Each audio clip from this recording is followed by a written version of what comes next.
Now we're going to get some good PlayStation news. So if you are familiar with the PlayStation Portal, then that it is a streaming only device, or at least it was until recently when a team of Google engineers were able to crack it and put on PPSSPP, which is a PlayStation Portable emulator.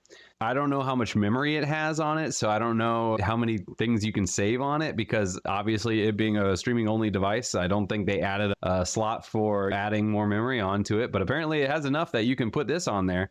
Yeah, now it is a PlayStation Portable. Granted, you can only play the original PlayStation Portable games. I think actually there might be a few Vita games that can be played on it. I'm not sure.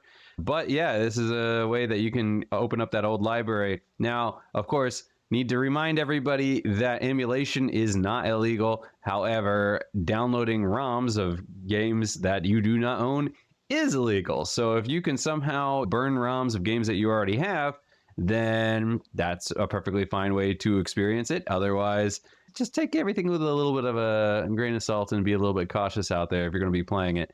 But that said, I have used PPSSPP in the past because it is currently, to my knowledge, the only way, or at least an emulator, is the only way to play Valkyria Chronicles 3 in English, because unfortunately that never got a local translation.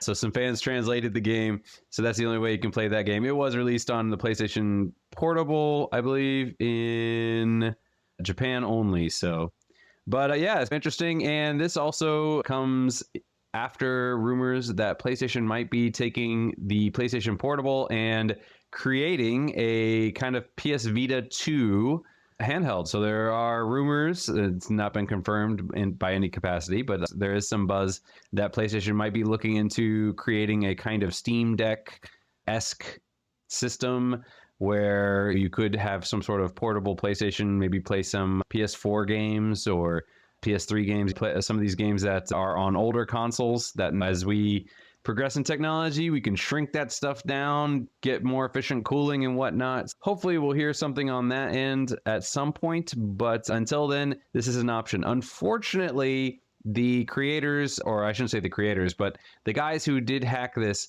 did come out and say that there is no release planned for the near future. So it did take them several months to do this, and it wasn't easy. They're going to be continuing to engineer it. Maybe in the future they will show us how they did it, but for the time being, unfortunately, you can't emulate this yourself, or you can't do this yourself unless you are some kind of Google engineer and you can figure it out on your own. But still, interesting news, and hopefully in the future we'll have some way to take our games portable once again.